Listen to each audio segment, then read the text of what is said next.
Buruh jahit dari Desa Coprayan, Kecamatan Buaran, Kabupaten Pekalongan, Ismanto 32 tahun, syok usai didatangi petugas pajak dari Kantor Pelayanan Pajak, KPP, Pratama Pekalongan.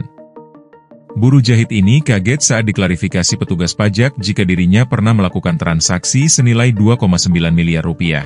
Informasi ini ramai di media sosial. Bahkan, di medsos dinarasikan seorang buruh jahit di Pekalongan ditagih pajak senilai 2,8 miliar rupiah oleh petugas pajak, Rabu, 6 Agustus 2025. Padahal, buruh ini rumah pun tidak punya. Motor juga masih kredit. Rumah milik Ismanto tampak sederhana. Sama sekali tak tampak rumah seorang juragan yang biasanya mewah. Di samping rumah itu, ada bangunan tambahan yang digunakan oleh Ismanto dan istrinya, Ulfa, untuk menjahit. Ada beberapa mesin jahit di ruangan yang beratapkan asbes tersebut. Oleh karena itu, ia mengaku kaget dan syok setelah didatangi petugas pajak pada Rabu, 6 Agustus 2025, siang, sekitar pukul 14 waktu Indonesia Barat. Wajar saja, dirinya diklarifikasi oleh petugas jika ada data transaksi yang dilakukannya senilai 2,9 miliar rupiah. Dia melihat dan menghitung sendiri transaksi tersebut yang ternyata digunakan untuk beli kain. Padahal dia mengaku tak memiliki usaha kain, atau usaha lainnya. Ia menegaskan tidak pernah melakukan transaksi atau pembelian kain dengan nilai sebesar itu kepada pihak manapun. Ia meyakini nama dan nicknya disalahgunakan untuk transaksi itu oleh orang lain. Ismanto bahkan tak pernah melihat nominal uang dengan jumlah besar. Paling besar, dia pernah memiliki 10 juta rupiah. Ditanya apakah dirinya pernah meminjamkan KTP ke orang lain atau KTP-nya pernah hilang, ia mengaku tidak pernah meminjamkan KTP ke orang lain.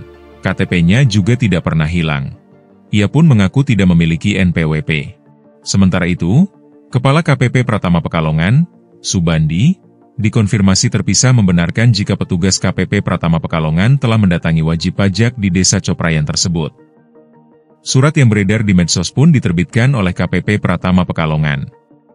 Menurutnya, ada 4 orang petugas yang datang dan mereka dilengkapi dengan surat tegis resmi. Dikatakan, SOP di KPP Pratama Pekalongan, petugas yang mengunjungi wajib pajak tidak boleh sendirian. Harus ada petugas pendampingnya.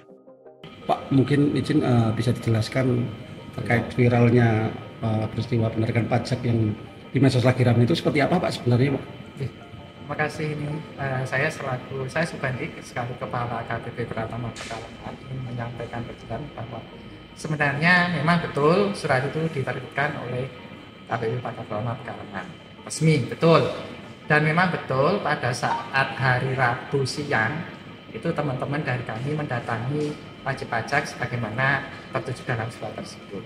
Sebenarnya inti dari surat tersebut kami ingin menyampaikan klarifikasi atau menanyakan karena berdasar data administrasi kami murmur dari pihak ketiga dalam ini adalah Direktorat Jenderal Pajak berkata bahwa WP yang bersangkutan itu melakukan transaksi dengan salah satu perusahaan senilai 2,9 miliar.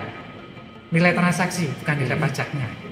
Jadi waktu itu dari data itu kami mengkonfirmasi kepada wajib pajak, benar nggak sih angka ini? Nah kebetulan pada saat itu PP-nya belum sempat datang dan kebetulan kami waktu itu teman-teman juga ada di Jadi waktu mendatangi wajib pajak memang ada 4 orang dan itu semua menggunakan ST, surat tugas resmi.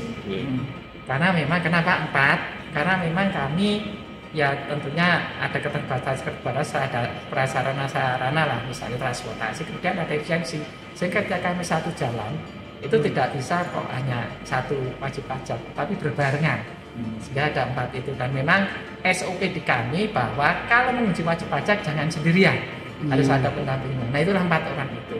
Dan itu sebenarnya kami itu datang karena dari surat tersebut belum ada respon. Kami ini mendatangi, hanya menanyakan sebenarnya klarifikasi, benar enggak sih Pak, Bu, Anda ini melakukan transaksi nilai 2,9 sekali nilai transaksi ya, bukan pajaknya, bukan. Jadi ini pun dari nilai transaksi 2,9. Kalau misalnya nanti bisa dijelaskan, sebenarnya kami ingin klarifikasi, benar enggak sih melakukan transaksi dengan salah satu perusahaan tekstil itu nilainya 2,9. Sebenarnya itu saja. Jadi kalau misalnya 2,8 itu enggak. itu bukan itu, ini bukan pajaknya, jelas bukan itu. Terus hasilnya gimana? Hasil dari apa namanya memastikan dia punya transaksi itu enggak? Itu kami hanya klarifikasi kepada wajib pajaknya yang bisa menjawab. Ya intinya kami hanya klarifikasi, kami ada data loh. Anda itu bertransaksi atau Anda membeli sebuah produk nilainya 2,1. Benar nggak sih? Sebenarnya intinya kami hanya menanyakan itu. Bisa jadi wajib pajak. Oh bukan saya Pak. Bisa jadi atau Pak saya itu dipinjam namanya. KTP saya dipinjam, sehingga nik saya dipinjam. Atau kalau misalnya Pak itu sebenarnya saya cuma dititipi. Yang beli sebenarnya bukan saya, bos saya. Sebenarnya kita mencari informasi itu saja.